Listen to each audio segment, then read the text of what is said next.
right, what's going on, everybody? It's the Upper Bay Podcast. You can find us on Spotify and YouTube. If you're listening to us on either one of those, please make sure to do all the things: like, rate, download, subscribe. Definitely subscribe to the YouTube channel, help that grow a little bit. And shout out to our guest this week, because this is our first ever Zoom type podcast. So it was a little bit of a learning curve for me this week trying to get everything set up. But today we have Mr. Kris Bookman on from 3B Outdoors. How you doing, buddy? What's up, buddy? I'm so good, man. Happy to be on here. Thanks for having me. Yeah, absolutely. So first off, it's very nice to meet you, because we've never met before. Yeah, we just talked on Instagram. So so thank you from all of us for coming on and joining us. It's it's a pleasure to have people that we've never met before come on. That was the whole point of this thing, is to branch out and meet some people in the outdoor industry and showcase them to all of our followers and stuff. So I really appreciate you taking the time to come on with us. Absolutely, dude. Thanks for having me. Highlight of my week. So. Well, hopefully that continues. So why don't we just get into it? Just tell everybody a little bit about yourself and a little bit about 3B and how how that all got started. Okay, absolutely, man. Yeah, so my name's Kris. Born and raised in Maryland, Carroll County. Grew up running around hunting, fishing in the foothills of the Blue Ridge Mountains. Probably similar to you guys, location-wise. Kind of feels like the middle of nowhere, but I'm actually grew up in the middle of everything. Baltimore, from where I grew up, Baltimore was 45 an hour away. Harrisburg's an hour away. Gettysburg is right up the road. Right. It was a really cool place. A little town called Silver Run, very similar to Silvertown and Joe Dirt. Cool place, man. And any meteorites ever hit that place or what? Yeah, probably. All kinds of cool legends about silver mines and really some cool Revolutionary War stuff. The Union soldiers, if you watch the movie Gettysburg, a lot of it was filmed there. They marched up the road, right not far from where I grew up. A lot of cool history. Without romanticizing it too much, man, I grew up. If without having any context, you would think it was the 1950s. Right. My brother and I'm a kid. I was born in the 80s, 90s kid. We grew up like the Sandlot, riding bikes, playing baseball. And if we weren't doing that, we were fishing or shooting BB guns or hunting with my dad. So had a really cool growing up. My dad actually built us a log cabin that we lived in the woods. And you just don't, when you're a kid, you don't realize how cool that is. Right. We had amenities, obviously, electric and TV and all that stuff. But right. Got one of those kit houses and just grew up, man. We had a stream in the front yards and all those memes that you see about like Maryland, like catching lightning bugs and drinking out of hoses and running around until your mom said to come in. That was us. That legitimately was us. And moving forward, my grandfather was a prominent farmer in the county, so we were I don't like to say the word blessed, but we were fortunate enough to have property that we hunted and fished on. And fast forward a couple years ago, 2015, I started the 3B Outdoors Club, and I'm a storyteller, dude, so you guys slow me down when you want me to stop. Yeah, no, keep going. We started it with the intention of a lot of guys around here, our girlfriends and wives think we're funny and we like to hunt and we're tattooed, we're going to be the next bone collector. We're going to make videos and stickers and merch and stuff like that. And there's nothing wrong with that. That just wasn't what I wanted to get into after a while, I just wanted to bring some old school stuff back. I'm into like the really tradition of a lot of stuff, and I wanted to try to bring back the camaraderie of like old school hunt camps. Absolutely. I never was a part of as a kid. When we grew up, we didn't have that. My dad had it a little bit. So I really tried to bring that back. So it's kind of a weird thing with social media nowadays because we don't sell anything. I'm not pushing a product. I'm just trying to support other people like you guys or some of our other friends. And we've brought a lot of people together. We do events, dinners, like a lot of people do. We're going to start doing breakfast here soon. Nice. Where are you hosting these events at? So my dad's actually a preacher, a Southern Baptist preacher, and his church has a social hall, and we can use it for free. And without diminishing or taking away that thing my dad does, it's not a religious thing. I mean, he ties that in with it. And again, I don't mean that negatively or disrespectfully, but it's an outdoor thing. He ties it in. It's about bringing our families together and stuff. So we do it there. We did get tied up a couple years ago. We got hooked up with a group called YHEC, the Youth Hunting Education Challenge, actually sponsored by the NRA. Okay. And if you're not familiar with it, it's basically like Boy Scouts and hunter safety put together. They teach kids archery, target practice, sportsmanship, animal Right. identification. They go to shows and do competitions and stuff. But what they didn't do is, if you can see behind me, ducks and stuff, they didn't have anybody knew anything about waterfowl. Okay. So we went out and we taught the kids a waterfowl class and how to access stuff with the state of Maryland. Joke all you want. I'm not into politics, but people bitch about Maryland and taxes and just how it is. But Maryland has a lot of resources for hunting and fishing, and a lot of free stuff, that people don't even know about, that you can access and really do some cool, fun stuff. Right. So we taught that and stuff, and we're just about having a good time, man. Having fun, bringing people together, celebrating traditions, making new traditions, old traditions, bringing back stuff. Right. And again, you're going to hear me probably say it a couple times tonight. I really want to bring back that hunt camp feel and camaraderie. Right. That you see the pictures of, and the guys in the Woolworths flannel and stuff like that. Right. That's what I'm trying to do. So yeah, absolutely. In a nutshell, that's us, buddy. Yeah, awesome. I really appreciate that you trying to bring that back, because we've talked about it several times in a couple episodes of ours. Like, we would love to go back to when we grew up, like physical check-ins, like for when you kill a deer, you go to your local, like for us, it was like a local hunting and fishing store, and you go and everybody's there with the tailgates open and stuff like that. Yeah. Like, that's I feel like, for me at least, that's what helped hook me into a lot of this stuff, is being a part of all that camaraderie and seeing all that and hearing the stories and stuff. And like, kids these days, like, they don't really get that interaction, and that could be, I'm not saying it's the main cause, but it could be a leading cause to why we're losing so much youth into, not getting into this this addiction that we've all grown into. And I did want to bring up, looking through your Instagram, you promote a lot of youth stuff. So, big shout out to you guys for doing that, because we also, try to promote all the youth foundations and all the youth events around us, whether it's, fishing or hunting or whatever it may be, because, we would love to see all the next generation, our kids included, continue this, this addiction and this hobby that we've grown to love, so, shout out to you guys for doing that. Well, but that means a lot. It's funny you said the check stations, because that's a big thing that I remember growing up too. There was, the local check station. When my dad killed a deer when we were kids, he took the deer on tour. Right. He would, he would come pick you up, and he had a code. We had a long driveway, and if he pulled the driveway, he honked. I can't remember what it was. Now, honked once, it was a buck, twice for a doe, whatever like that. And we would sit and wait on the porch for our dad to come home before we could go with them, Yeah. And he would honk the horn, and we would take it to show grandma or, the uncles or whatever like that. And then we'd take it to the check station. And then then what you just said it hits home with me a lot. And it's something I talk about a lot, because you would see like your cousins there, or people that you don't know. Right. And you're like, okay, I killed a nice one, but there's going to be a bigger one there. Right. But you also know there's going to be a smaller one there too, right? And just the laughing and people drinking coffee. And I don't want to say tailgating, but you kind of hit on it. They're there hanging out. Yeah. Where we had ours down in where I grew up, it was also a taxidermy shop. Oh, okay. So you could go in and you could check out all the taxidermy, or if you killed a nice buck, that was the local at the time where you took your stuff. So, I remember awesome. I killed my first deer was a doe, and we got it made into a lamp, and it was a one-stop shop there, and it was cool, and it made you feel like part of the tribe. Right. These guys you don't even know, these men, and back then, without taking away from too much or trying to be too much of the old guy right now, but like those were men, smoking Marlboro Reds, drinking Bud Lights or PBRs out there, and they would shake your hand. Right. And you felt so fucking cool. Oh no, sorry, I thought you can't cuss on here. No, you're good. Go ahead. You just felt so like I'm in. Right. And it was really cool. So to bring that back, that's what we're trying to do. And I have kids, and I'm not one of those guys that does like participation trophies, but we try to celebrate everything we can outside. Right. Just taking pictures, lots of pictures, man. And my wife got me a Polaroid for Christmas last year. Nice.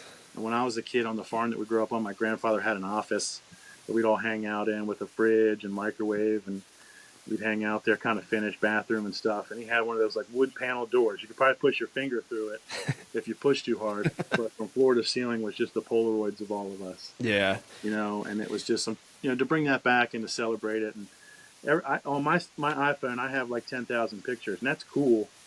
But I try to print them out of here because what are you going to do with them? Right. They get lost over time. So me and my kids every year, at the end of the year, we'll print pictures out and put them in photo albums together and put them up and stuff. So, you know, you nailed everything on the head, dude. That's what we're about. Getting the kids in it.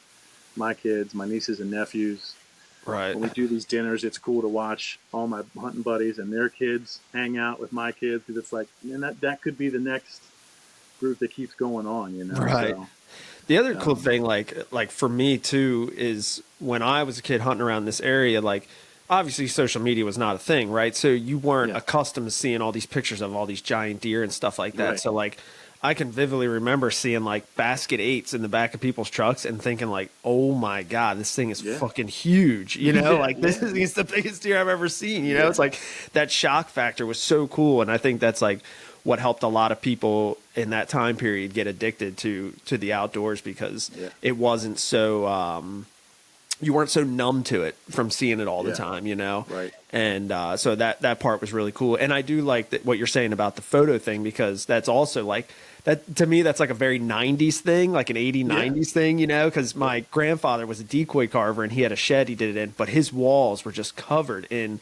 printed out, you know, pictures of, you know, all of his friends and family that have killed stuff, or, you know, him with his decoys and stuff. And even like when we were growing up, my parents did photo albums of like all the sports and the hunting album and stuff like that. And nobody does it anymore. Like you said it perfectly. Like my phone has 10,000 pictures on it too. And it's like, I say to my wife all the time, like, we really should do something with this, because, you know, if something happens and we lose all this, then we lost 3 years worth of memories from our 3-year-old. You know, it's like, no, I'm the same way. I got pictures of my babies on there from years ago, and I need to get a newer phone, but you know, it's like I said the same thing. Right.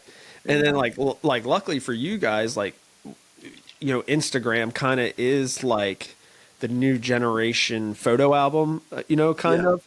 Yeah. And so, you know, to help the youth, what you guys are doing by like sharing those pictures, you know, maybe like somebody, because I'm assuming like how it would work is either, you know, somebody may submit a picture of, you know, their kid with a deer or whatever, and then ask you guys to repost it. Is that how it typically goes? A lot of times, yeah. And most of, I mean, you know, without cutting you off, I'm sorry. Most of the time, it's like my friends and stuff that we actually physically hunt with. I do have like, I have some like what I call pro staff. I don't pay them. I give them stickers and stuff. Right. But a lot of these guys that want to continue that journey into the outdoors, it's like having to have credit to get credit. Right.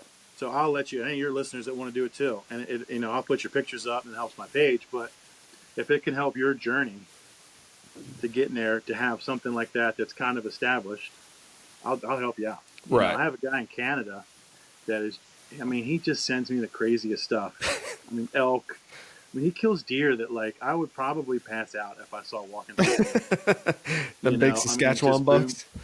Yeah, exactly. And, I mean, just literally, like if you go to Bass Pro Shop and you see pictures on the walls of, like, old Ford trucks stacked with ducks, that's what that dude kills. I mean, they're just sending me geese and stuff like that, and that's what he wants. He's just trying to pursue that. So I'll send him stuff. He can add it to his resume. It's really weird because, like, without being funny or like too crude, but like I made my logo on my phone in the bathroom, like taking a dumper. And then this dude's got like on his truck and he put it on one of his elk mounts. You know, he's got like our 3B logo, and I'm like, bro, I made that on my shitter, dude. Like, you know, and it's hanging in your living room right now, you know. But that's funny. So that, you know, people can submit stuff to us, you know. I say there's members. I'm trying to make it like a club again, where I'm actually thinking about making like membership cards. And it's doesn't really do anything. It's just you know, give you a little piece of something to hang on to, and I just like messing with that stuff. But yeah, like, they can send us stuff, and I don't want to be like one of those like Russian bot pages. It's like, oh, send me a picture. Right. I'll put it up here for $5,000 or whatever. Well, I mean, like even with us, like I've had some people, you know, just random people like send me pictures of their kids with fish and stuff, and we're like, hey, like, you know, we really appreciate if you shared this on your story or whatever, and you know, like, and I'll do it. I'll do it for any kid, you know, because this generation of, youth is, when they see it on social media, especially like a big page that has a lot of following, like that's a big deal to them. Yeah. It's like, Yeah. for us, like it's whatever, Yeah, but for them, it's like they go around school and tell everybody, so it makes them feel good. And, so like for any youth really, like I don't mind doing it, but the club thing is pretty cool. Like you're saying, you're thinking about bringing it back and, making membership cards and stuff. Like that's a cool idea, because I think would make people really feel like a part of something, and even though it doesn't really provide any perks outside of like, getting shared, your photo share and stuff, like just like it goes back to the camaraderie thing, it just makes somebody feel like a little special, like they're a little part of something, especially for you guys because you guys have a really good following on Instagram, in 20, you said you started in 2015. Yeah. Yep. Yeah. That was like 2015. I feel like was like the heyday for like for the outdoor industry on social media. Like that's when it really seemed like a lot of pages were starting to boom and come on the market and stuff like that. So, you kind of joined in at the right time. Yeah, it's funny you say that too, because like a lot of us struggle.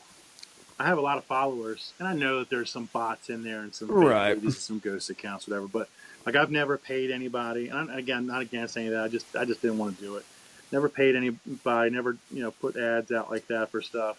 Right. I literally like going and followed accounts and going back and forth. But it's weird how like if you go back through some of my pictures and stuff, like 2 years ago, I was getting like hundreds of likes on stuff. And then all of a sudden it just like died. And if I get like 20 likes on something, and I'm not posting anything different. And again, I'm not selling anything. Right. I'm not putting chicks up there with stuff. I get it, Right. And it's also like, honestly, it's like a two-edged sword for me, because my whole like thing is like, let's go outside, put your phone down. Right. Right. Hey, come to my page, check all my stuff out. Right. And it's hard too, because like, I have a big family and I eat deer meat. So it's hard for me to get out there and try to film stuff and then kill a deer. Right. I'll kill the biggest deer that I see, but I'm not out there. I got wall hangers and I got all that stuff, and I ain't turning down the biggest one on the farm. So like, I'm shooting the first, the first day of rifle season, the first one that comes out getting it, and that's just how it goes. We're filling the truck that day. After that, then we'll have some talks about, what we're going to do and stuff. But again, the whole point of that, sometimes it's hard. When we go duck hunting and stuff, taking kids out, you got to be still. And it's hard for me to hold on a second. Let me get my camera up or my phone up, Right. And, we had some ducks a couple years ago. We're hunting this, just absolute honey hole. And we had the GoPro on, and it's just the first light, and they're flaring. I'm like, where are they fucking flaring at? When I look down, there's a GoPro just gleaming. Right. So it's hard. It's a two-edged sword, but, I try to make it cool for kids like that. And you said about the cards and stuff, I'm like a traditionalist in the fact too, like, my latest grandmother just passed away a couple months ago, and you want to have something you can hold on to from some of these people, right? Right. So like if I could make a card for somebody, even if it doesn't really mean anything, but down the road, if their grandkid, nephew, whatever, finds it, hey, look at this cool club card. And I'm trying to design them now where I went to school for art and design. So like I do a lot of logos and stuff. Okay. And so I'm always messing with something. The kids are watching Bluey or SpongeBob, so I'm on my phone toying on some app, messing with stuff. And I was thinking about trying to make membership cards based on what your favorite thing is. So I made a cool waterfowl one. It's got this really cool looking pen and ink drawing of a canvasback decoy. It probably looks something like your grandfather probably would have had. Right. And I have a deer hunting one with like a cool old looking deer. I got guys that come out your way and catfish with the Susquehanna Flats and run havertide and in that area and stuff, catfish stuff like that. Even if you do more than that, but trying to give somebody a piece of something, this is my thing right here. Right. I like to have stuff to hold on to. Yeah. I'm also like a hold on to something kind of guy. Like you sent me the stickers, which was awesome, by the way, because like. I'm just like a sticker nut, dude. Like I've got to have my whole gun safe is just plastered with every sticker I ever get and anything, it's like, that's like my thing, it's like, just, I got to have something. I fell down a rabbit hole a couple years ago because I work in law enforcement, and I worked nights for a long time, and I'm on these websites, and I stumbled onto YouTube, and I found this site that tells you how to get free stickers from companies. The same way. And they're like, this chain letter. Hey, I like your brand and product, and could you send me some stickers for my laptop or truck? And what I would do is, and listen, all your listeners, all your friends, this is how you get cool stuff. I would go to like hunting shows, and I would look at who sponsors them. Oh, okay. And I would go to their website. And I will say most of the hunting companies, I would say probably less than 50% sent me. But the fishing companies send you awesome stuff. Awesome. I'm the same way, dude. All my Yetis, all my gun safes. I'm like a 10-year-old. If I can put a sticker on it, I'm doing it. And my wife was like, I got so much mail for a while. My wife was like, you have to stop. Like, all kinds of random stuff. I actually had one company from California that made fly rods. They were called like Leyland rods. They were like, hey, we don't have any stickers. Could we send you a hat? And I'm like, well, fuck yeah, you can send me a hat. Right.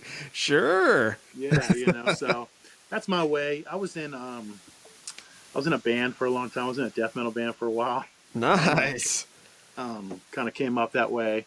Excuse me. And one of the things that kind of inspired the club, and to take a roundabout to what we're talking about, is we had a production company that we were part of. So what we would do is we would say, hey, I got a lockdown on shows in Baltimore, and we had a local club where we played a lot. I'm going to bring you guys in here. If you guys come out here, I'm going to get you guys a show out here. And that's what I would do. I'd give them stickers, give these guys stickers, give people who come to our shows free shirts. Because every one of those dudes you gave something to would come back. Right. And I would say, okay, we're going to get you a show. You guys get me a show then in West Virginia, in Harrisburg, or whatever. And it really worked. So fast forward to 2015, I was at work one night with one of the guys I started this with. And we were talking to a guy who lived up in the mountains outside of Hagerstown, Maryland. And he was like, man, I got turkeys all over my yard. And we just start talking and stuff. And I'm like, that's cool. And then over the course of the conversation, he goes, man, I wish I just had a farm pond I could just go smash fat bass out of. Right. And I was like, well, I have that. And his light bulb went off. And I'm like, man, I could do the same thing. So that was the initial onset of how we actually started the club. But then it kind of got like Tinder. Right. And people were like, I don't really want like weirdos. Right. And messaging me and stuff like that. But it was the same thing. Like, I'll still, and tell your listeners, tell your friends, anybody that wants free stickers, I get them just to send out to people, man. I think it's awesome. rad, and I'll trade with people that have other stuff, or I don't even care. And if I have other stuff, like I sent you some of my buddy's Mountain and Marsh stuff, we'll do that. We'll load up with each other stuff, and I'll send it out. If I got other cool stuff, I just got a bunch of stuff from Temu, like just random outdoor stickers. And you can tell they're like made in like Russia or like Africa, because it's like, I love it to shoot the turkey. It's like spelled so weird, but they're funny. And, I'll put them on a cup and I'll send stuff like that out. But that's what we're about, man. That sounds like a broken record. No, yeah.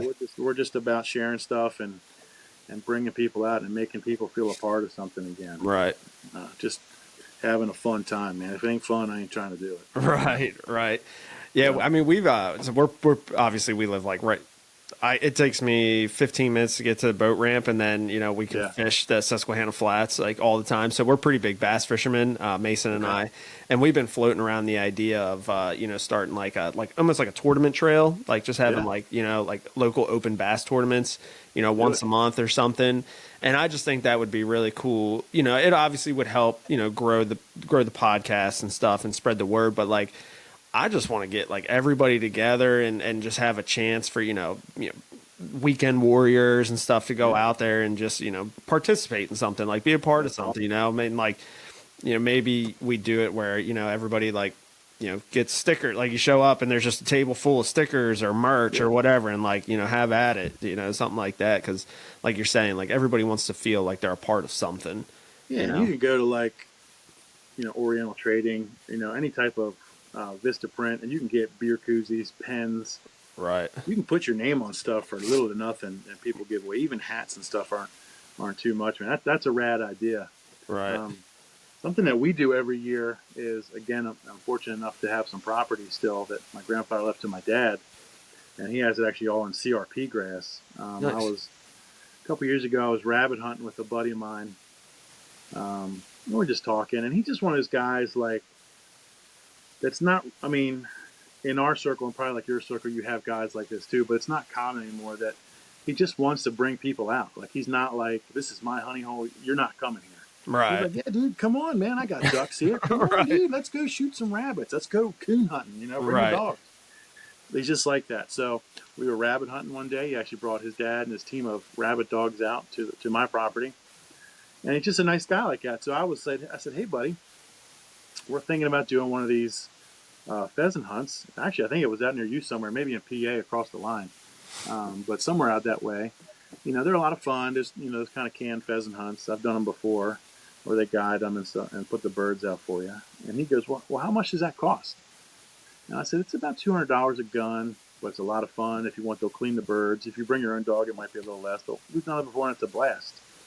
And he looks at me and he goes, hey, bro, I'll raise pheasants. You got 200 acres of CRP grass right here. Let's do it here. Right. I was like, okay. He's like, I'll charge you $200 to bring 6 buddies out, and I'll let 14 birds go. Wow. Like, okay, let's give her a try. That was 7 years ago. We do it every year now.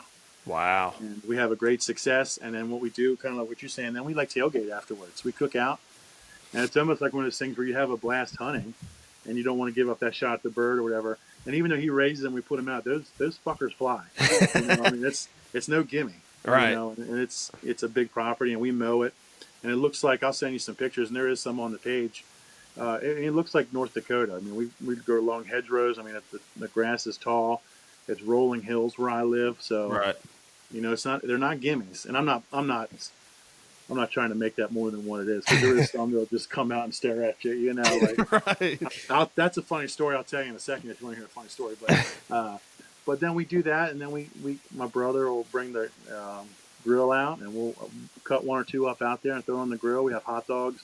We're bringing kids out. My second son killed a gorgeous rooster the other year. Nice. Out with me, and we got to film it. So it was just, you don't get those opportunities like that, and it's just something me and my buddies look forward to every year. My dad goes, and my dad was fortunate enough when he was a kid to pheasant hunt where there was pheasants, and he actually on the property that we have it. He did it as a kid, and so it's really cool to share that and have a really good time out there with your buddies and laughing when the guy misses and stuff. Yeah.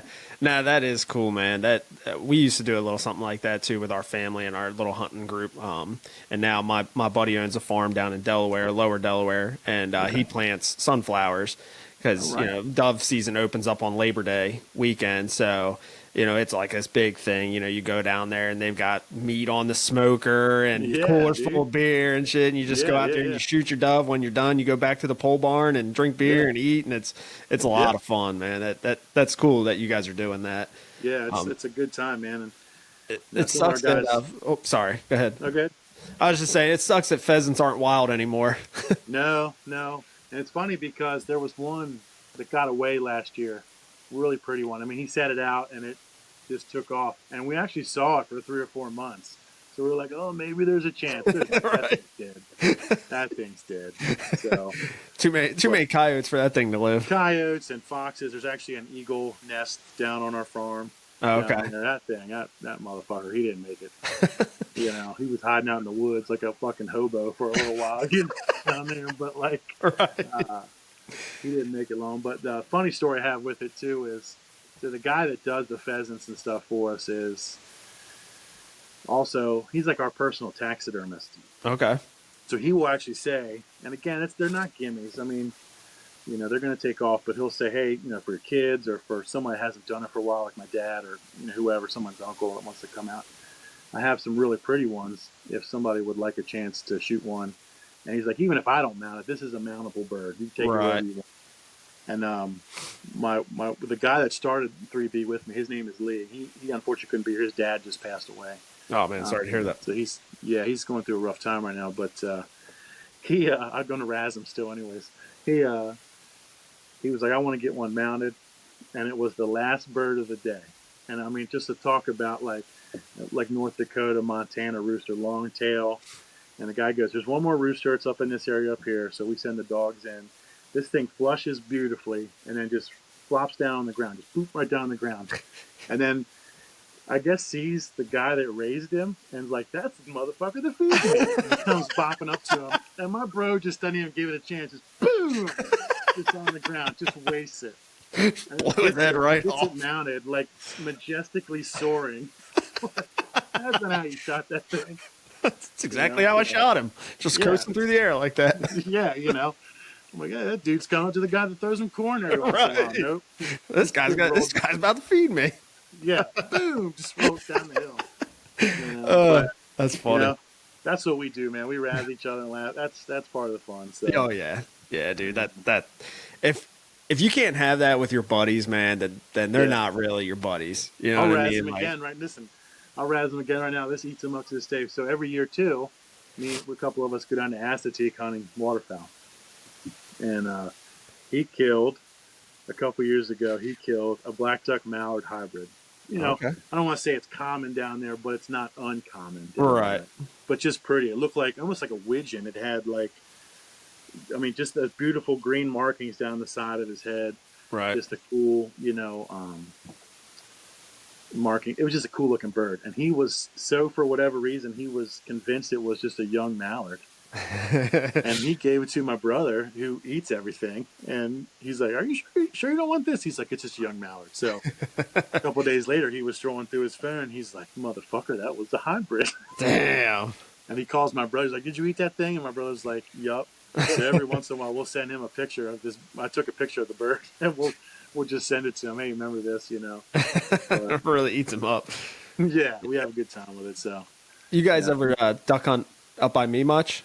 You ever been on the flats and stuff? I've been on the flats once or twice. That's a funny story about me too. Again, the guy, I don't mean to keep talking about him. He's one of my best buddies, but that does the pheasant hunts and does our taxidermy. He goes out there every chance he gets, and he's catching, probably like you guys see too. He fishes out there. He caught a 45-pound catfish the other day. Wow. And just catching those monster ones out there. And then he does the body booting a lot out there where they'll shoot birds and cans. Yeah. I've gone out a couple times. I went out once, and I'm a big dude. I'm 6'4", 300, okay? Like, I'm not little, okay? And so, like, not always the best dude on a boat. And, but he's got a nice, Johnson, John boat, whatever, like that, 18-foot center console boat, Mercury jet on it. It's a nice boat. And he goes, all right, dudes, we're going to get off here, get in the water. He goes, it's a hard bottom. So I'm thinking, where I hunt some of these lakes up where I live now, hard bottom is hard. Right. No, this is like where we were. It was like 6 inches of mud. So I'm stepping off the boat, and my 1 foot is just sinking. I got 1 foot on his little step off that he's got. And I'm sliding off his motor like fucking Mufasa in The Lion King. And it's January, and I just fight it, dude. I'm in the water. And I toughed it out, but... Oh, man. That was one of my experiences on... And then, listen, that whole day was fucked up, too, because I don't know who read the tide wrong, but the tide was coming in. So we're out in the water, and the water's just coming up on us. And I hunt with this other guy who's not real tall. And I look down and I see his fucking dip can floating by. and then he's like, where's my dip? I said, it's over there. He goes, fuck it, call the guy, we're getting out of here. So we go to call the dude. He's taking a dump off the side of the boat. Oh, good Lord. His ass in the wind. And we're like, all right, is this day? Where are we at now? That's the kind of luck that I usually have. Yeah. I have to get you up here with us, man. I got a nice honey hole for mallards. Oh, nice. Private lands. Yeah, and I actually I grew up in Maryland, but I live in Pennsylvania, right across the Mason-Dixon line now. And a couple really nice public areas. We got a lot of cornfields for geese. Nice. And it's a really cool spot, man. So if you ever, want to come out this way, swing up, dude. We'll bring you up here. It's cool. Awesome. Yeah, I appreciate that. Yeah. Yeah, we I grew up hunting ducks and geese a bunch. We used to have some pretty good private spots, and then over the years, with leasing and all that stuff, we kind of lost some spots. So I hunted the flats for a while, and it's different, and and it's a lot of work, and sometimes it's not always rewarding. It's like, so now we have a farm where we have a field where we can goose hunt, and we kill a couple geese here and there, and it's like, okay, Well, it's similar to like the flats when I've been. It's similar to this lake that I hunt, in the fact that you'll see lots of birds. Like I can see them, right? But they're not coming where I'm at, Right. So it's like, But I like being out, man. I like getting on the boat, trying new stuff, and Right. And, as much as I'm not a boat guy, I like that whole experience of going out in the dark and we get like anxious almost. It's like, and there's never where we go. There's not that many people usually, and we're like, okay, we're gonna meet at the boat ramp at 3:30, and we're gonna beat these guys to the spots. And then we get there, and there's never anybody else there, But we got a cool spot up near us that does. It's a public lake. The launch is, like you just said, 7 minutes from my house. Nice. We've killed canvasbacks on this lake. Oh, sick! That's awesome. I don't know if you can see it. But there's a ringneck. I killed a really nice, pretty ringneck back there. Yeah, see that up there. Some mallards, some geese and stuff, and they have a blind drawing like Maryland does for these spots out here, and it's pretty cool. And it's so close to me that even in years past, where like you said with the flats, you don't always have the greatest success. It's so close for me that I just like going. Right, right. We just got there laughing with the guys, and you can probably relate to this too, like. Just some of the laughter that you have in the blind or the boat sometimes that you can't relate, and you can try to tell the story again. Right. No one's going to laugh that hard, And I mean, what? Oh, sorry. Go ahead. No, that was it, buddy. Let's just say, I mean, what blind talk's like, right? So when I first, started dating my now wife, her dad hunted, but she never really done it. So I'm like, let's go. You'll probably like goose hunting and stuff. Like it's easy. You can talk, you can move and stuff. And, but I'm like, just so you're aware that, blind talk with a couple guys can get a little rowdy. And she's like, okay, I get it. That's fine. She goes out there and we get done. She was like, oh my God, you weren't kidding. Yeah. I remember seeing, an interview with that guy Kris Pratt, the actor or whatever. Right. He's in Jurassic Park, and he's got a son that they take fishing, and he said this one thing, and I'm not trying to ride his dick, but just he said something that stuck out to me years ago. He said, we don't cuss or talk about certain things in my house, but his dad always had a rule when they were on the boat or the deer stands. You can say whatever you want. Right. I'm like, okay, that's kind of cool. So yeah, that is cool. We go out with my oldest son is 14, and he doesn't he'll call me. He's like, Dad's saying bad words again. Like, chill out, and I'm like, okay, sorry, dude. He'll keep me in check, but just laughing. My brother, I hunt with my little brother a lot, and we were in the blind the other year, and he breaks out one of those shaker feeder calls. You ever seen one? Oh yeah. And I mean, it looked like it looks like, whatever. And I'm like, what are you doing? It's like 12 degrees out. You're already laughing because you're tired or whatever. And I mean, just spitting, laughing, like you're just laughing so hard, just goofy stuff. Right. No one else thinks it's funny, but right. You nailed it on the head, Yeah. It's like all the little inside jokes with your group of friends. Like, it's just one of those things, like you just said, like nobody else finds it funny, but we all just find it hysterical because most of what it is just riding everybody's ass for something that's happened in the past, Yeah, they ride my ass still to this day for falling off that boat, like I just told you. And, dude, if you think that's bad, you should hunt some Delaware marshes. I mean, they can get bad. Yeah. We went out to they guys I hunt with out here won a blind spot in one of the Maryland drawings for the Patapsco, and actually by the Key Bridge, RIP Key Bridge, right? Right. And right next to the Port of Baltimore, and we would just smash ducks out there. Really? I mean, just like there's shit floating in the water. Like I ain't falling in this water, but like right. We have a picture of us, and they're just buffleheads. We probably killed 25 buffleheads with the group. My buddy, my best friend, killed. I mean, this stud just colored out gadwall. Oh, nice. Bluebills everywhere. All mallard. It's just crazy. And we're out there, and it's cold as shit. And we're on this guy's boat. And you have a camera on, so I'm going to do this motion so people are going to see it. But if you can't hear me, you're just going to have to guess. Or if you can't see me, you're just going to have to guess. So I'm on the front of this boat. It's icy. The channel's blocked up. There's two things in this world that freak me out, okay? Little boats and bridges. And we get stuck on this little boat underneath the fucking Key Bridge in this ice. So I'm on the front of this boat with a piece of rebar on my hands and knees, like trying to break this ice out. And I'm like, all right, I'll never live in this down, right. Stuff, just funny stuff like that. And then we actually got there and we had a really good day. And just funny stuff like that. Dude. It is, man. Every single time, it doesn't matter whether I'm duck hunting, goose hunting, deer hunting. It doesn't matter what it's fishing. Every single trip I go, there's always something that happens at some point where it's like, that's what we talk about now, just something stupid. There it is. Yeah. Right. Every time, like we do. So in August every year down at Bethany Beach. I don't know if you're familiar with Delaware beaches, but Yep. they have a big flounder tournament down there, the Flounder Pounder Open. And our little hunting group, we fish it every year. And I mean, dude, it is just 5 straight days of just everybody just riding everybody's ass, lots of drinking, eating bologna sandwiches, just just like we come away from that thing with so many stories that we tell for the next year until the next tournament. It's like this is just like, this is why we do it. This is why we're all such good friends.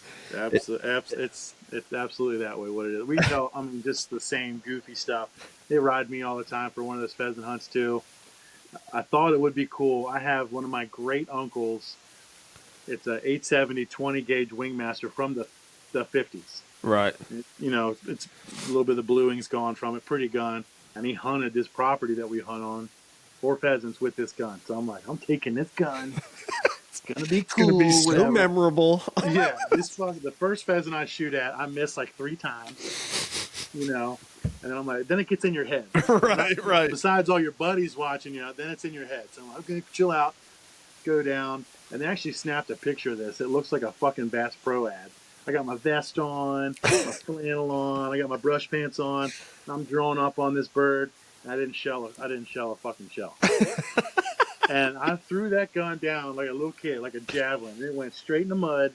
Boom, and I'm like, I'm done. This is stupid. And he razzed me about that still, but yeah, it's funny. If you can't have that stuff, it's no point. I played sports growing up. I have brothers, so that's what it's about. Yeah, just laughing at yourself and passing stories on like this, laughing. Right. I mean, buddy's old and new. My nephew, he's finally just old enough to start hunting, and he was in the goose blind with us a couple times this year, and like, we're just joking and stuff. And like, he's still really young, so he doesn't quite get it. But I know, like, in probably like 3 or 4 years, he's going to be like, hey, remember that time a couple years ago when you guys were talking about that? I'm really excited for that, Yeah.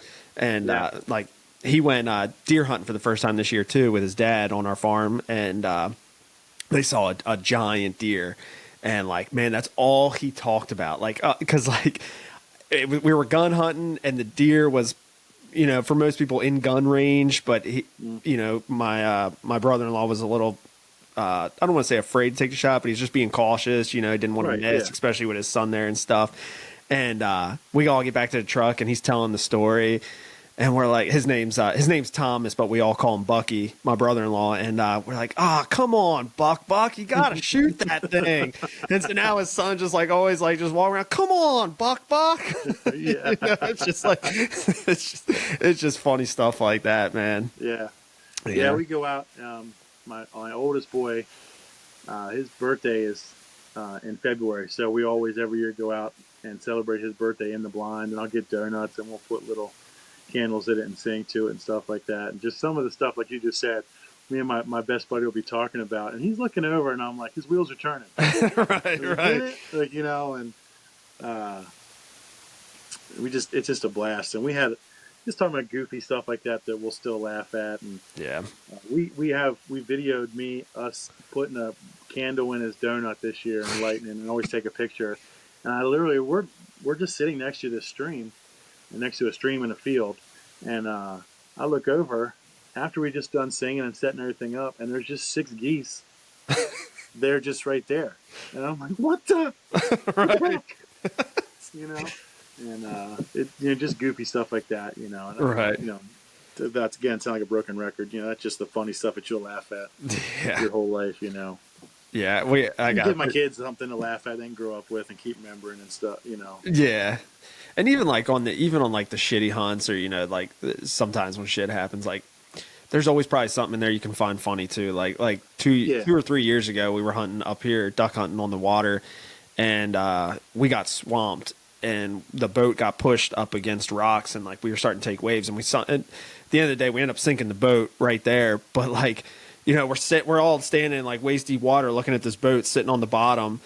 And we're like, what the fuck? But then we just like look around, and my buddy brought donut holes, and they were all floating, and my dog was just swimming around eating the donut holes. You know, it's like, all right, like this makes for a good story now. You know, so Yeah, we have like a similar thing. We didn't nothing like that happened, but we were goose hunting in some A-frame blinds a couple years ago, and had the dog with us, and my buddy's calling. And he's doing the motion like that, trying to be funny. And then he starts like swatting, and he's like doing it with one hand. And I'm like, "What are you doing?" And the call sounds awful. We had brought a bag of like deer bologna cubes, and the dog was in it. So he's like trying to work these geese, sounding like whatever, and swatting this dog away out of the same time. That's right. It's just funny stuff, man. Yeah, but, it is funny stuff. How far are you from? I'm sorry. Sorry about that. You go ahead. What do you guys primarily hunt out there for? I mean, you kind of in a honey hole out there. Yeah, I mean, my group specifically, we're mostly just deer guys, deer and turkey. But I do a little bit of everything. Like I said, like I grew up duck and geese hunting too, and just being in this area, like goose hunting, we kill a lot of geese. Duck hunting, we don't really target too much puddle ducks just because we don't really have a good puddle duck spot. But we'll shoot the shit out of bluebills and stuff on the flats. Oh man, dude, I got the opposite. I'm just a mallard. Really, man. And the guy that actually started this one, that was razzing for shooting that pheasant. He grew up. He's from Carroll County, where I grew up, and lives up here now. But his older brother lives in outside of Easton and Berlin in Maryland, down closer to the shore. Yeah. So he grew up like you guys. Like he'd killed all kinds of black ducks and divers and everything like that. And he's like, I just want to shoot a mallard. Right. And it wasn't until a year or two ago that he shot a really nice mallard with us. But, he's out there shooting black duck, everything else. My little brother was the same way. That his first duck he ever killed was a giant bull canvasback. Wow. He'd never killed anything else. I mean, that's like killing an elk for your first deer. Right. Just going back and like, hey, I just want like a 5-point. Right. Yeah, I mean, like, truthfully, like, the duck hunting around here, it's gotten worse. It seems like the migration has pushed, more, to the west a little bit. But like when I grew up, we had a farm down in Rock Hall, and we were on a creek, and we'd shoot everything. You'd shoot geese, you'd shoot wood ducks, pintails, mallards, black ducks. You'd get bluebills and ringnecks in there. You pretty much would shoot everything besides like reds and cans.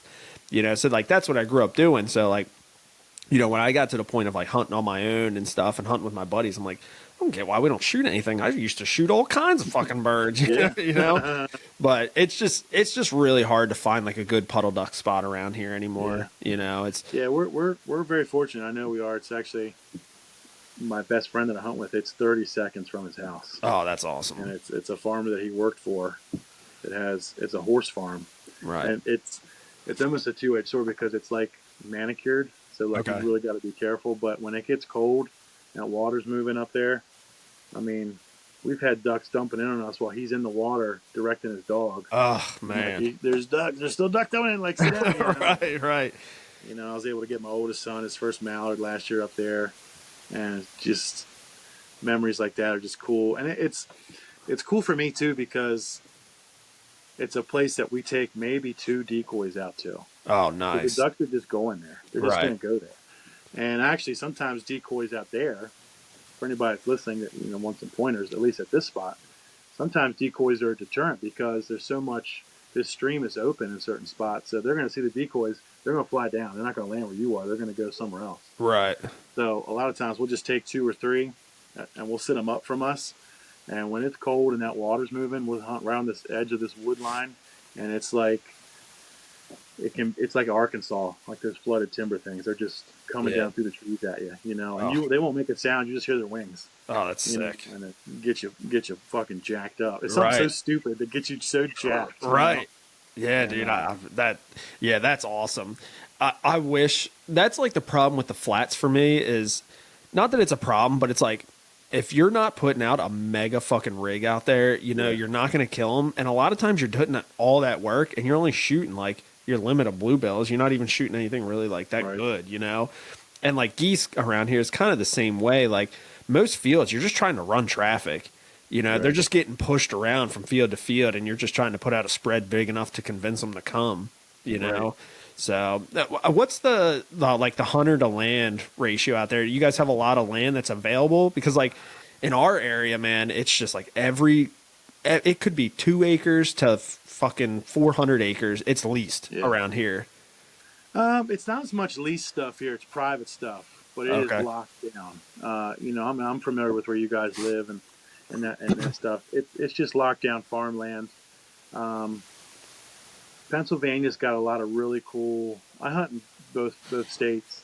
Pennsylvania's got a lot of really cool. They call them GMAs, game management areas. Okay.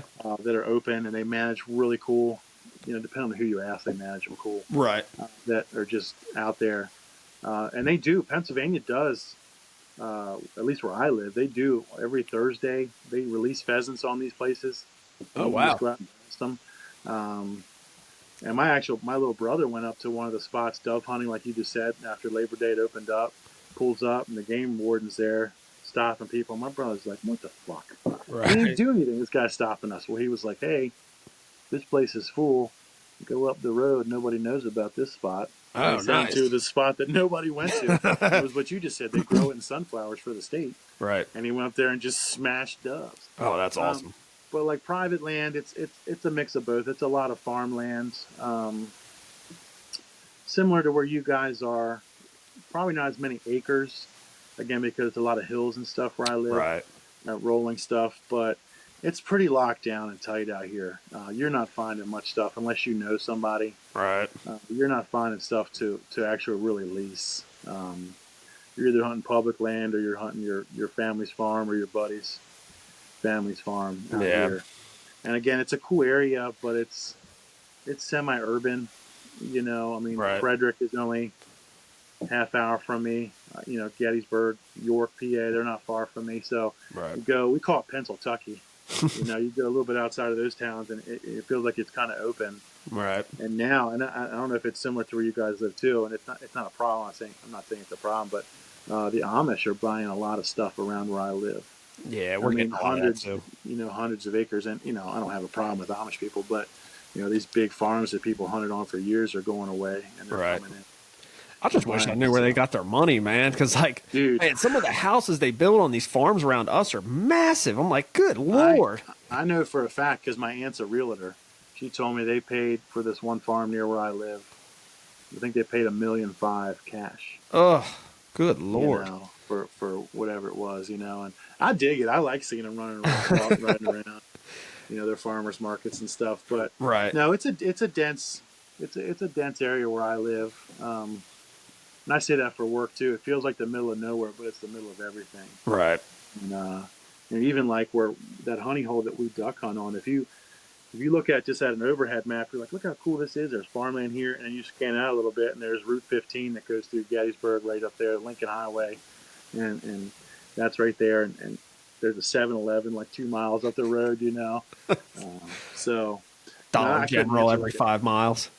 What's that? Around us, it's like a Dollar General every 5 miles. Dollar General, yeah. That's actually funny you said. They just built one not that far from the one spot that we go. But yeah, it's a cool area. I like it because you have the conveniences and stuff like that. But for land management stuff like that, it's hard. And there's legitimately not a whole lot to lease around here. There used to be a site called like Bucks and Wings or something like that. That was, you could go on, you could type in where you lived or where you wanted to go, and it would bring up leases for stuff. And there was a couple things on that, but even that's so far few between. Right. All the lease stuff for us around here, it's all like, if something comes open, it's all like word of mouth. It's all who you know and how much you're willing to pay, Yeah, I had a real good friend of mine that they used to be part of a hunt club down on the Eastern Shore. Where it was, I don't know. But then that went away, and they were able to lease it.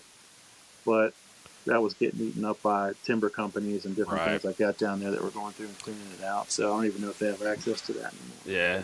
And prices of land are just so ridiculous. Like 10 years ago, my dad was considering buying a farm, just to have something for the family to hunt on and stuff. But it's like he didn't. And now it's just like, who the hell has that kind of money anymore? Yeah. Yeah. I remember I was looking at the same thing like you just said 10 years ago. A guy that I worked with, his brother bought the same thing down around Easton and Cambridge area. They bought a house in the woods on the water. Now it needed work, but he paid like $30,000 for this little, probably not, back in the day we'd call it a trailer, but like a modular home. Right, you right. know?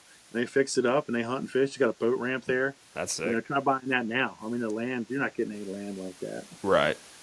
Stuff. But You ever been down there to seek a hunt? I haven't. Now again, we go to Assateague every year, Okay.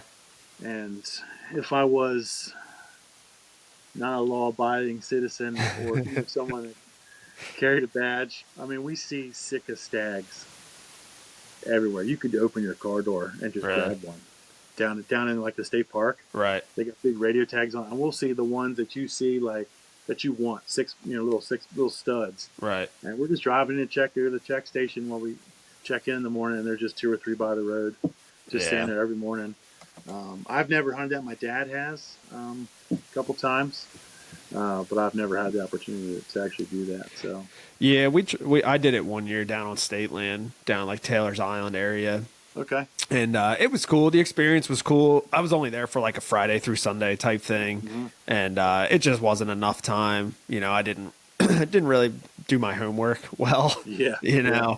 But it was cool. You know, we heard them and stuff. And, you know, and I did see one way off in the marsh, but they're a really unique thing, and like that. You know, that's something that's also getting like more and more popular every year. You know, and they're trying to like. All the local residents down like Cambridge and stuff like that, like they're all trying to protect it as much as they can. Right. So. Yeah. The buddy of mine that has an outdoor podcast and outdoor page called Mountain and Marsh. He's a big kayak duck hunter, and he took his kayak down to Assateague and kayaked back in this March, and he took a video. Same thing, dude. This just beautiful little stag comes out 20 yards away from him, just feeding. He's like, if I was hunting for this thing, I would never see it. Right. Here I am. You know, right? 20 yards away, beautiful, just beautiful animal. They're cool, man. They're really cool to see. They are cool, man. I would love that. I would love to get one. You know, like I'm glad I got to go down and like hear them. You know, hear them bugling and stuff in the marsh, and you know, because that's, you know, a lot of people don't even know what that sounds like. So that was a really cool experience in itself. But I would really like to kill one. Yeah, we love going down there too, just for all of it, dude. I mean, I saw the biggest buck I've ever seen in my life down there. And we were duck hunting. We were actually coming back to Ocean City where we were staying. Okay. In a hotel right outside. You cross over the bridge into Assateague, just in the woods, and it was like a painting. And it was this big. It was an 8 or 10 point in the woods, and it was during the rut as we go down in November. And standing over this doe, it looked like a painting. Doe's bedded down, this thing standing there, and it had like legit 8 or 10 inch bladed. I mean, flat, just bladed, just standing there. And I was like, well, look at that buck. And the guy that was driving was like, is it worth turning around? And I was like, fuck yeah. And he just put a Yui in the road, and we just watched it for a couple minutes. But that's sick. You know, seeing the sick of deer, seeing stuff like that. We go to the campground down there when we hunt for lunch. We'll just grill up some stuff. And we're like grilling some hot dogs, laughing, smoking cigars, you know, just hanging out. You know, I got my sons with me and just laughing, being guys. And I hear this noise. I look over, and here comes 2 just full strut. I'm not joking, dude, like 10 or 11 inch bearded turkeys. Wow. Just coming in right to us. Like, I don't know if people feed them down there. Like, yeah, probably. Just spread out, just coming to us. And I'm like, are you kidding me right now? Right. Somebody kill that thing. Because I'll tell you some history. Like, when I grew up in Carroll County here, there was no turkeys. Oh, okay. Like NWTF, when I was a kid in the 90s, was real famous for working with the DNR where I lived, and they reintroduced a bunch. Right. And they've taken off now.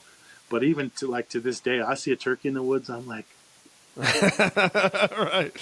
You know, and I get pumped. Real? We actually have a good flock on our farm, and just time and tide in the springtime, we can't hunt them. You can hunt them in the wintertime in like January for like 3 or 4 days, but they only have a spring season where I live, and it just works out where I can never. Right. I can't line up to go, and when it's warm out, I love to hunt and I love to fish and stuff. But when it's hot outside, I ain't into it. Right. Yeah, I get it. I'll tell you, dude, one of my favorite places on earth is actually Green Ridge. And I'm sure you're familiar because you're not too far from that. But Man, when I used to go there every spring to hunt turkeys and trout fish and stuff with my buddy, and man, it was just beautiful now. But I mean, Yeah. like even that place is so popular now. You know, like we used to go to the same campsite every year, Yeah. and one year, actually the last year I went there, I took my wife and I was like, we'll go get this campsite because it's like top of the mountain, it's beautiful up there. And I was like, you'll love it. And we went up there and like people were there, you know, it's like people were in every campsite. It felt like, it's like, God damn, I didn't realize Yeah. this place was getting that popular. I don't know if like COVID like kickstarted stuff again and people started trying to get back outside. Because even that local place that the lake that we hunt at, when we first started going up there, we might see one or two other boats. Right. Now we're starting to see more. It's still not too bad, but Right. I don't know if COVID kickstarted it again or what. But you know, that's a struggle with public land, which also makes it rewarding when you do get something. Right. Right. You know. Yeah. I mean, that's like But, Mason, who I do the podcast with, like he's a like diehard public land deer hunting guy. Yeah. You know, like he lives for that shit. And like it is cool, you know, like and where I live, I'm like right in the heart of one of the biggest pieces of public land in our area. And like I see, you know, I don't really do like scouting, but like I drive around summer nights, you know, I watch the deer feed in the fields and stuff. So I have a pretty good idea of what's around. And like I'll tell him and he's like, "Why aren't you hunting this stuff, man?" I'm like, "I just don't have the time, dude. Like to do it successfully, you have to be scouting all year long, you know, you have to hunt more than just one day a week, you know. Yeah. You know, like I just don't have the time for it, you know, whereas like my lease farm, I can run cameras and stuff and you know, I can go on a Saturday and Sunday and that's good enough, you know. Yeah, it's hard because it's a fine line, like with me too, where I don't want it to become, and you know, backtrack again, like that's what happened with the band that I was in. You take this thing that you love, and it starts off as this really fun hobby, Right. and then you start making some traction and some headway, and it becomes work. Right. And then it's like, okay, well, do I want to sacrifice time with my wife and kids over this? Right. And to me, like, there's a fine line with like, I could say I'm passionate about ducks and hunting, but I don't want it to become where it's so much more work that I'm like, I'm not thinking about anything else. So that's a fine line with a lot of us that we have to think. And I'm not judging anybody that's into it. You know, to me, if anything's fun and you happy, it makes you happy, do it, man. Right. You know, but for me, if it becomes that much work, I ain't doing it. You know? I agree.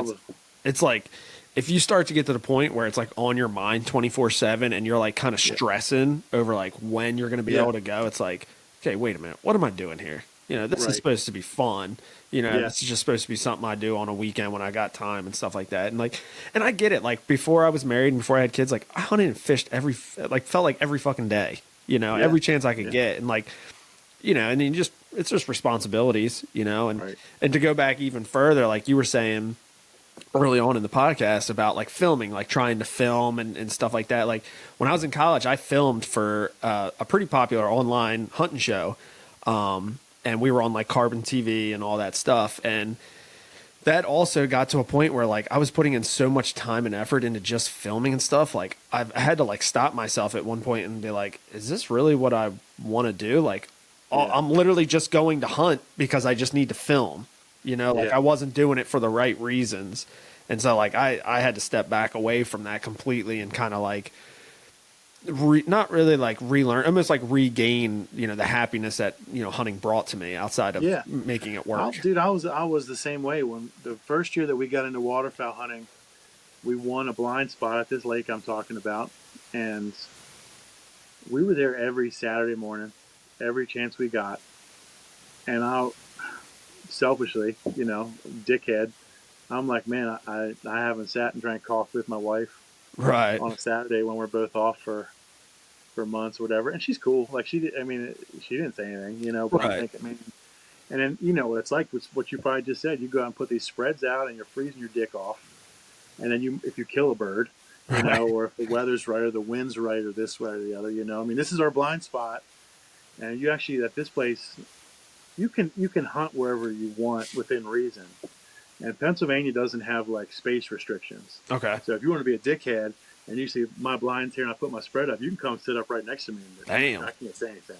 You know, no, I've never had that. Most people are cool. Right. But like this place, you actually have to have, if you have a blind spot, you have to have an actual structured blind. Okay.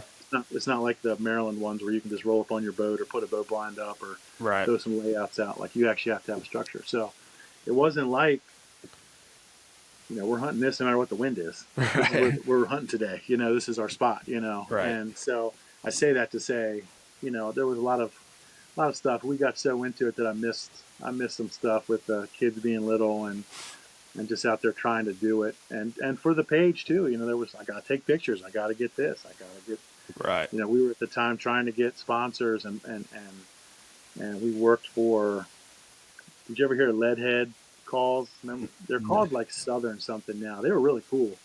No pressure thing. They gave us like 40% discounts. Wow. Like ridiculous. And they just made, I'm not knocking them when I say it's just a generic duck call. It sounds good. Right. Nothing special. But they had cool shirts and stuff. So we're like, hey, we like their product, or we like their shirts, like their stickers, let's get on it. But then you got to help them out. You got to put stuff out.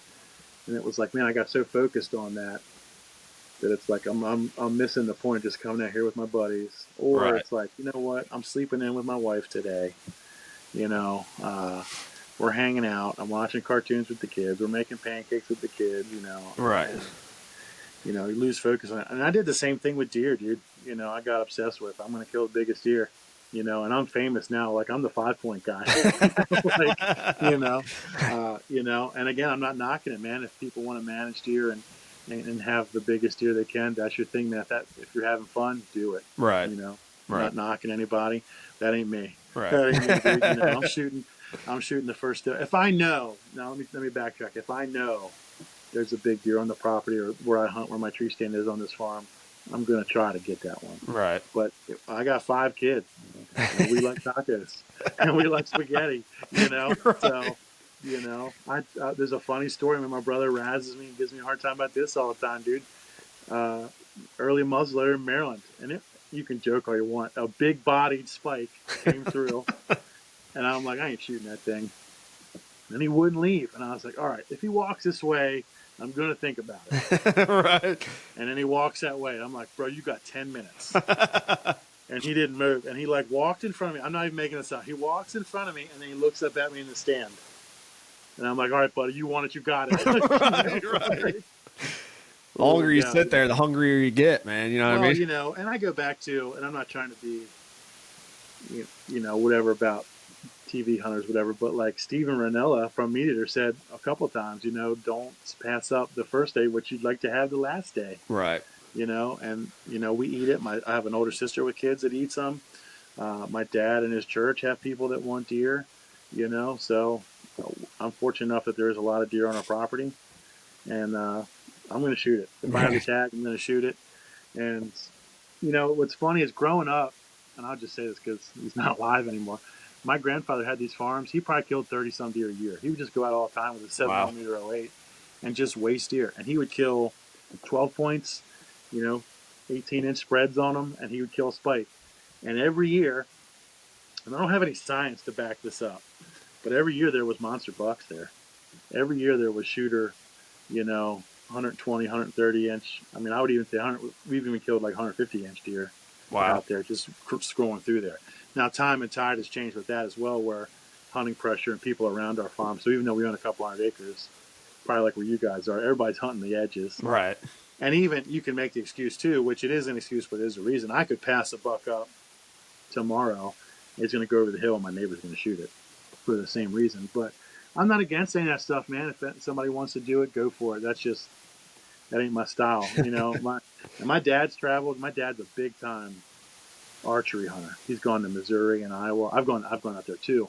But he's gone out there, traveled, and he'll shoot some big bucks, and he'll tell you the same thing, man. They're fun to shoot, but it's almost like when you climb a mountain and it's like, cool, I've killed this monster buck. He's like, then what do you do? Then I've done it. Like I'm not going to kill one bigger. He's just killed Boone and Crockett black bears.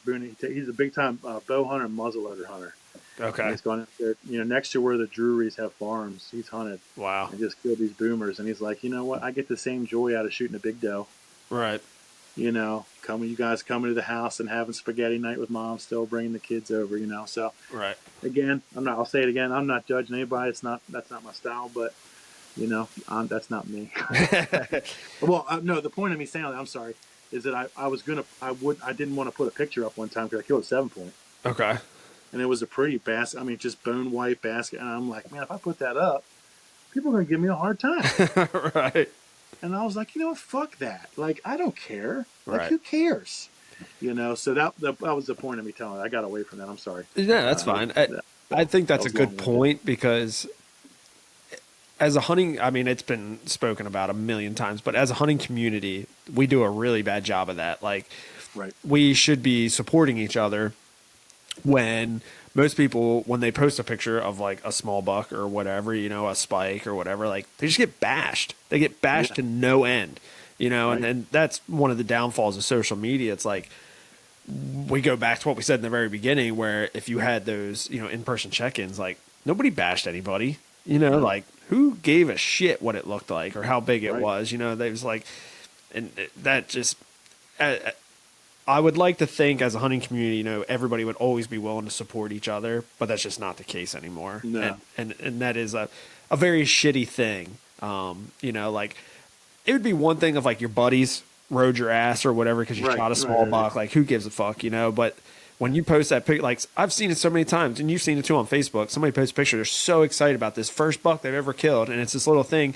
and there'd be fucking 300 comments of people just complete bashing them to no end. It's like, how do you expect this tradition to go on when you can't even support this guy who just shot his first buck ever? Right. Yeah, I took a dude out with us duck hunting that's like that. And again, I'll say it again, I don't care. You hunt how you want, have fun. Right. But he's like, oh, I'm not shooting that buck here. He's blah, blah, blah years old. These ducks came in, and he went to pull his gun up, and I put his gun in. I said, don't shoot those ducks. They're only 2 years old. And he's like, what? And I said, listen, I'm just giving you a hard time. But it's like, nobody cares for that. You're not throwing the bass back because he's only like a year old, Right. And it'll put some people in check, and I'm not against, if you're hunting for horns, do your thing. Right. If that's what you want. Again, it makes you happy. If you want to listen to this music, listen to that music. If you want to eat this pizza, that's your thing, dude. Eat that pizza, Right. That's how I view it all. Yeah, that's how I feel too.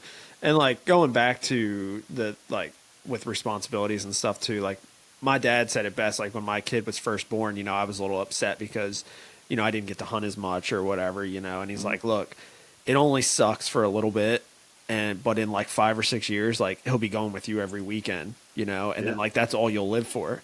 He's like, when I was a kid, he didn't even really ever shoot any deer. He just let me shoot them all. And like, that was like incredibly exciting for him. That's what he lived for, to see me kill him, and then now he's back to the point where he's striving, trying to kill like a big mature buck or whatever. And I'm, hopefully soon in the next couple of years, I'll be at the point where it'll be exciting for me to watch my son do it. Yeah, dude, it's really, I'm there now. Right. Taking my kids out. And duck hunting has taken that's my passion right now. Like I deer hunt, and you just heard me say all that stuff. Right. I'll go out. The first day of rifle season has always been like Sabbath, Holy Sabbath, Christmas Day. Right. Go out. I'm 42 years old. I have my own kids, my wife, whatever. My mom still packs me and my brother a lunch every day from like Thanksgiving leftovers, writes our name on them. She knows I like the Little Debbie brownies, and my brother likes Swiss cake rolls, and makes us different types of sandwiches and stuff, and right. Go to the truck and we meet all up there, and here's yours. My dad's passing them out, and so the first day of rifle season is a big deal. But I'm mostly into duck hunting now, so again, that's one of the reasons why I will go out a lot of times, because I don't deer hunt as much, so I'm going to shoot, a lot of times the first couple deer that I see, right, or the biggest one I see, but. Because I don't do it as much, my son is getting really into it, and my dad is into it. So I had a hard choice this past year. My dad said, hey, I'd really like to take him out on the youth day. I got a spot. Right. And it was like, man, I'd like to be there. But that meant like the world to my dad. And my son and him are like really tight. Right. So it was like a no-brainer, but it was also like, right. But I was there for his first duck, his first goose. And stuff like that. So it's the same. It's the kind of the same thing. Yeah. I don't know if you can see. He killed a coot. I got a mounted coot. And he's going to turn just a little bit. Is it going to fall? I don't want it to fall. So there's a coot right there on the side, right there. He shot that a couple years ago. We mounted it. That's awesome. Yeah. You ever shoot one of those? Oh yeah, oh yeah. When we would hunt Delaware, man, a whole flock Yeah. of them would just swim right into your spread, and on a slow day, it's like, let's have We them. don't get a ton of them. I mean, down the Eastern Shore, I've seen them. Yeah, they're really In big my and area, pop. we don't get a ton of them. It's a funny story because we were hunting a foggy morning at this lake that we have that we won another blind spot on, and it in hindsight I didn't know it, but it came in with a group of wood ducks. Oh, It was okay. flying. And my position was I shot it and it kind of went down in the water. And as the fog lifts, this thing's just out in the water doing that, kind of froggy dance out there. All right. And my son went out and he said, "Hey, Dad, can I go out and shoot that thing?" So he went out with my brother and just water swats it off the water out there. And the guy that does our taxidermy is like, "I've never mounted one. I'm mounted for him." And I'm like, "Fuck yeah, that thing smells so bad. It stunk. Like we're like, get it out of here." Oh, that's funny. But, I gotta ask, man, because you're so close to Gettysburg. Are you a treasure hunter? It's not like that. I've done that stuff before, and it's funny you say that because I was just thinking about getting a metal detector. I'm like big into history. Like my basement, I've done a tour I did a tour of man caves for my Instagram. I'll show you when we're all done this. I'll show you stuff in my basement. I tried to make my basement look like Cracker Barrel and I guess it's Cracker Barrel, but like Applebee's, Shenanigans, but like more like for dudes, Right. So I have stuff just all over the place, and I have some cool Civil War stuff. Yeah, I have some cool, Yeah, that's awesome. some cool stuff that we found. But yeah, that's a place I take for granted. It's just right there, Right. And, you ever been up there before? I have not, but my dad's been up there. My dad was like real into like the ghost hunting thing for a while. Yeah. And he's also a history buff. And Okay. him and my stepmom went on vacation up there, like a getaway, and he had to do the ghost tour, where they go through the fields and stuff. And he says they had some experiences and they took some pictures and there was like some smoky fog next to him, and he's like, that's a ectoplasm or whatever. I'm like, cool. Listen, I believe it, dude. There's some wonky stuff up there. It's cool. I'll give you some advice though. In the summertime, it's really busy, so it's hard to get up there. Everything's expensive. Everything's still open in the wintertime. It's just cold. Right. If you ever want to come up here, come up in the wintertime. Okay. And everything's open. It's just obviously not as pretty with the foliage and stuff. But Right. it's a cool place, man. There's a lot of cool restaurants, a lot of really cool history stuff. Again, even like where I grew up, there was a lot of cool old folklore about ghosts and them marching through there and Right.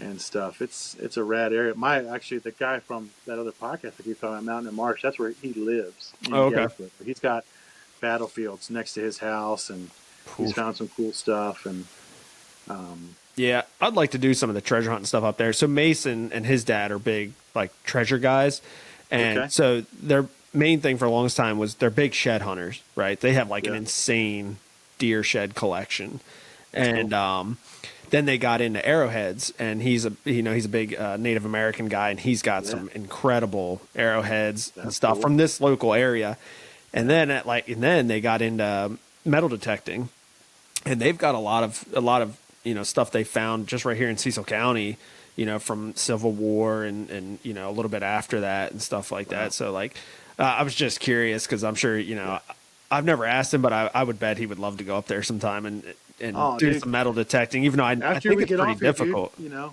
we'll have to set something up, man. We'll do like a hunt or something one day, and we'll go do some touring and take you guys out to eat.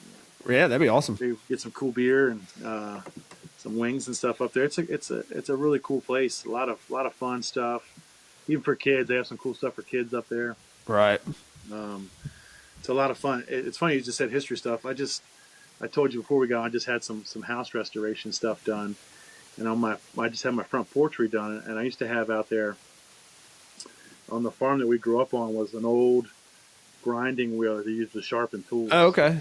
And my son, they just moved it they just redid my porch. And my son was like, "What is that?" And I was telling him, and it never even hit me just because I've had it forever and I found it in the woods. But I'm like, that's probably 200 years old. Yeah, right. And I have those pieces of the stone out there. So that's weird. You brought that up. I was just talking about it. So. Yeah, I'm a history guy. Like I've always, loved learning about our American history and stuff. And but I never really got into like the treasure hunt and stuff really. And then when I met Mason, he was into he's into arrowhead stuff, and I'm like, dude, that's so cool. And he's like, we have so many good spots to go look from around here. He's like, we should go look.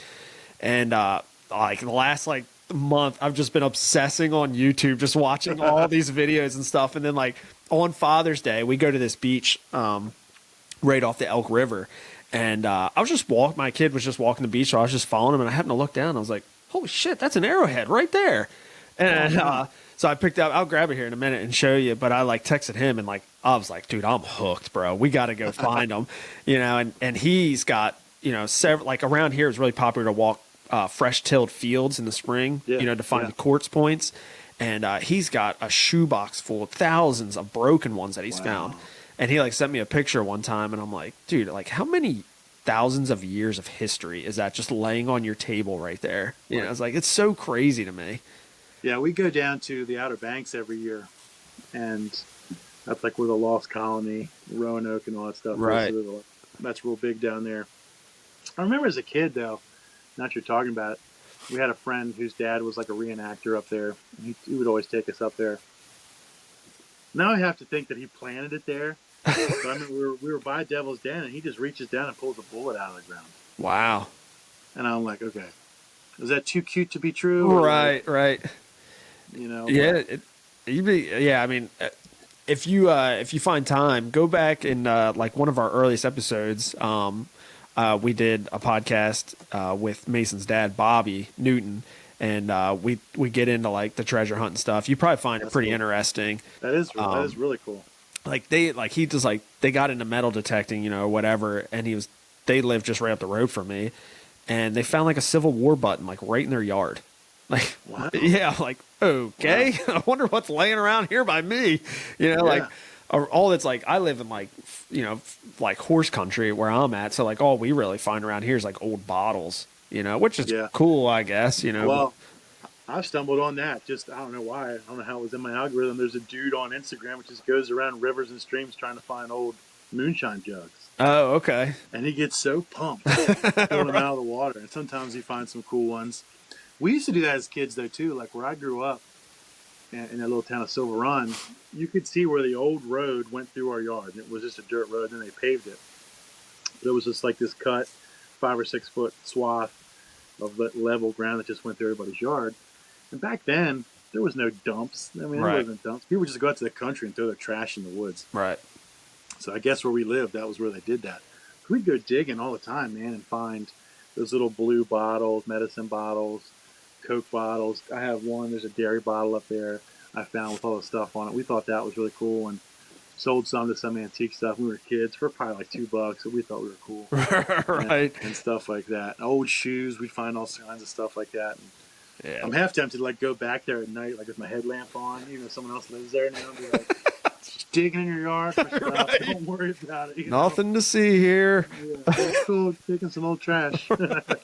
Just like, even if they don't catch you, just wake up the next morning like, what the fuck is there holes in my yard? Yeah. What is that? Yeah.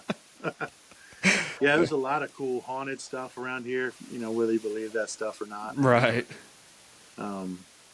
Most of the stuff, like around Pennsylvania, though, like you can't, it says, now I know people do it, but it says like no treasure hunting, no artifact hunting on the battlegrounds and stuff. That's what I had heard about Gettysburg is like, it's almost impossible to do any of that stuff up there, without certain permission or whatever. Yeah, and they have like, I mean, those are like, I guess, federal rangers that are up there, patrolling around. But you could find stuff. It's a cool area, and it's like anything else. You live here, you just take it for granted. Right. How cool that it is up there. But just driving around there, man, when I was a kid, I guess because it was like federal land, like they didn't hunt there, and you would just go drive around at night. I'm not joking, like see hundreds of deer. Right.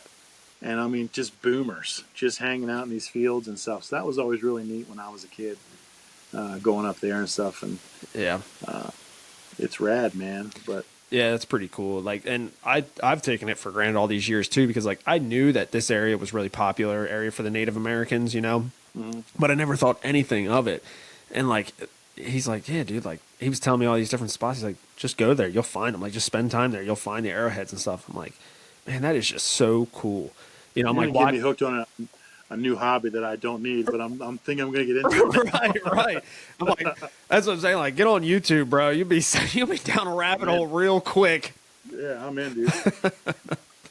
But, well, speaking of kids, it's almost bedtime for me, so I gotta get my little man in the bath and stuff here. So Okay. let's go ahead and wrap this up. Okay. But you got anything else to add? You want to throw in there? No, I mean, like any of your friends, followers, anybody that you want to know, I got tons of stickers. Hit me up, man. I'll send them to you guys. Cool. I really will. No questions asked. I'm gonna shoot you a text after we get off here. I'd really like to, get together and maybe we can put some kind of event together with the club and the podcast, and whether it's a youth event or just a hunting event, something in general. I think it'd be really cool if we could get together and like you said, you do the breakfasts and the dinners or whatever, like just anything like that. We'd love to help out in any way possible. Oh man, dude, I appreciate that. That's awesome, dude. Cool. One last thing before we get off. What's the B in 3Bs? Is it? Oh man, it's a huge mystery, dude. Spoiler alert! When we started, there was 3 of us, and all our last names started with a B. Oh, really? So yeah. Okay, So, I was thinking like Bucks, Bears, and Beards, or everyone's always like Beards, Bucks, and Bass. There actually is. If you look it up, there is like another thing called 3B Outdoors, and that's what it stands for. It's not us. Okay. When we actually started. And I know you got to go. But no, you're good. Go ahead. When we actually started, there was a real big page. I think it's still out on Facebook. We talked about how Facebook had its heyday. It was like Maryland bow hunters. Right. And they always posted these big bucks. And I'm like, hey, I know that guy. Hey, that guy hunts over there. They're mostly from around where we were. Oh, okay. So I'm like, why don't we do this? We could do this. So we actually, the very first iteration of it was called like Old Line State Hunting Club. And then I just reformatted it. So, most of the time, I just refer to it as 3 brothers, though. Gotcha. I'm one of 3 brothers. I have 3 boys. There was 3 of us that started it. So, no, it's not some big mystery. It was at the time. It was all our last name. It started with a B.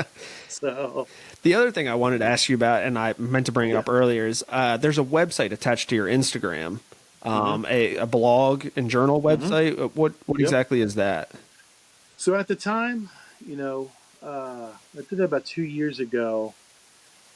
I was watching Meat Eater, and I was noticing that he was like kind of, and I like Meat Eater. I like all their stuff. That he was kind of like eating up and getting all these other people to like come with him under their umbrella. So if you go to their podcast, I don't know if you guys follow them or not, but they have like 1 million podcasts now. They have this guy that there's like a gardening podcast. There's, obviously the Bear Grease one's really big. Right. This Country Life. And all these different people, they got the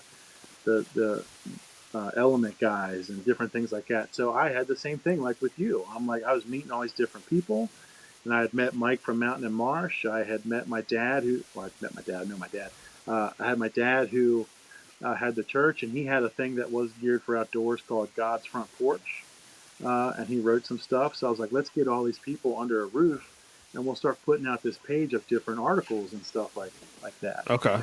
So that's what we did. I forgot the password to the website, though. That's why I haven't updated it for a little while. Classic. But that's just what it was. It was like a way to like have something different from Instagram where we could write stuff. Yeah. And have guys that wanted to kind of channel some stuff, and not to be funny, but like guys are guys. So there's some guys that like really are into that, and there's other guys that don't want to show their soft side and write stuff. Right. But they were kind of comfortable if they would send it to me and I would post it under some other banner. Okay. Do you know Eddie? There's a guy, I don't know him personally, but there's a real big fisherman named Eddie Weber that fishes on. He's friends with like you've always put up Taylor Lures. Like I know that guy Warren and stuff. He sent me a bunch of crazy stuff. Nice. I just sent him a year or two ago. I was like, hey dude, I like your logo. And he's like, cool. Give me your address. I'll send you a bunch of lures. Oh shit! He just sent me a bunch of lures and stickers. So, but he's hooked up with this other guy, tournament fisher named Eddie Weber. And I don't know him personally. I'm not trying to blow him up, but he's like a big time fisherman. Knows like Joe Cermelli from Meat Eater. Knows stuff, and he wrote a bunch of tackle stuff for that. Nice. And so it was really cool to bring people together like that. And so I might try to redo it. I've been toying with it again. Right. But I legitimately, all jokes aside, I had it on written down, and I don't remember what the website login for it is anymore. Yeah. There is a magazine, and I cannot remember what it's called now, but it comes out like once a quarter in Maryland, and it's like essentially the same thing, like just in magazine form, and there's some really good written articles in there, but it's like you said, like nobody ever really wants to claim it because it's all guys that are writing it, and nobody really wants to know who's good at writing, and know it's funny. Yeah, but it is. It was a cool thing, and I want to try to get back at it a little bit, but it just time and tide with that too. It was something to maintain, and it was hard to keep up on, and I got a whole bunch of stuff right off the bat for it, and then it was like, I don't want to say pulling teeth, but it was like, hey, do you want to keep doing this, or you want me to send me some stuff, or I got to do this and do some other stuff. So, and none of that was physically hard. It's just trying to pull everything together and make dinner for the kids and go to work and take the girls to gymnastics, and you know the drill. So, oh yeah. But speaking of Taylor Lord, sir, are you a snakehead guy? I'm trying to get into it. Okay. Again, time and tide. A buddy of mine actually has. He works with a group called Working Class Outdoorsmen. Okay. Yep. I know them. Takes these guys out, and whatever boat he has can get into water that a lot of places can't. Yeah. There's only a couple of these boats right now in America. He's got one, and the singer Hardy has the other one. Oh, okay. Whatever kind of boat that is. I'm sure there's more than that now, but there was like a waiting list, and he can get into stuff, and they're just wrecking these snakeheads and stuff. So I remember, though, when I was a kid, they didn't want them. It was like they made horror movies on the Sci-Fi Channel. You can look it up. It was called Snakehead Terror. And it was on the Sci-Fi Channel about Maryland because and I know they kind of can do it, but the whole myth was they can walk on land. Right. And they're going to go and they're going to invade your irrigation pond at your farm and kill all that stuff. Right. I haven't got into it. My little brother's into it. A lot of guys that I'm affiliated with do it. That's just one of those things that I haven't dipped my toe into yet. Right. Would you rather catch them or would you rather shoot them? Because that's the whole thing. I would rather catch them. Right. I would rather catch them. So when we started 3B, I was like the fishing guy. As much as I'm into duck hunting stuff, I was like the bass. Let's go to farm ponds and catch bass. And stuff and bluegills and panfish. That was me. Fishing creeks for trout. Right. I'd rather catch them, man. But I'm down for whatever, man. Someone shows up and was like, "Let's go," and I got time. I'm in. Yeah, well, we'll get you up here with us. Okay, cool. We obviously I'm a big bass guy, rockfish, any saltwater stuff, and they've gotten to be pretty bad out on the flats and stuff, and we'd catch them accidentally fishing, frog fishing for bass and stuff. But once I never specifically targeted them. We'd see them in marinas or up shallow and stuff, and you cast at them. But Mason is like a diehard snakehead guy. He's he was a diehard bass guy, and he still is. But now he's I'm going after snakes. That's all he wants to do. So, he goes out during the day and tries to catch them, and then he goes and shoots them at night. So we'll get you up here and we'll take you out. Yeah. Let me tell you, I know before you go, how rad that dude, Warren Taylor, is. I've never met him personally, but we've talked a bunch. I said, my brother, I sent him a message. I said, my little brother's trying to get into this. Where should he go? And I specifically said, I am not looking for your honey hole. He replies to me, I don't give a fuck. This is where I go. And he sent me pins. I caught this one right here. I caught this one right here. If you got a kayak, go here. Right. If you got a motorboat, go here. If you want to go here. And he literally, and that's the kind of people that I want to surround myself with. Yeah. He was like, fuck yeah, come on down, dude. The more the merrier. Right. Let's go.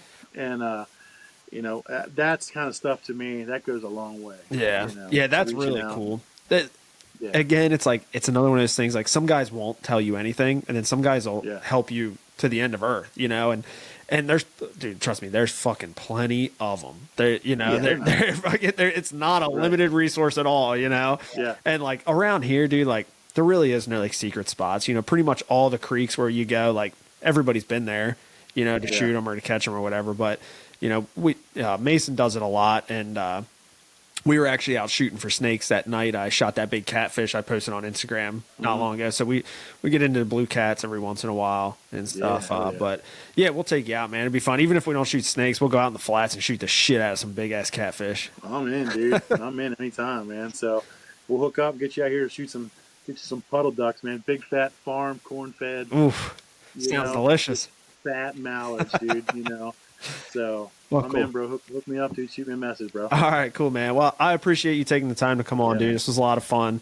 You're a really cool Was. guy. It was really nice to meet you, and we'll definitely link up. All right. Well, everybody, it's the Upper Bay Podcast again. You can find us on Spotify and YouTube. Do all the things, and make sure to give 3B Outdoors Club a like on Instagram. Later. See you guys.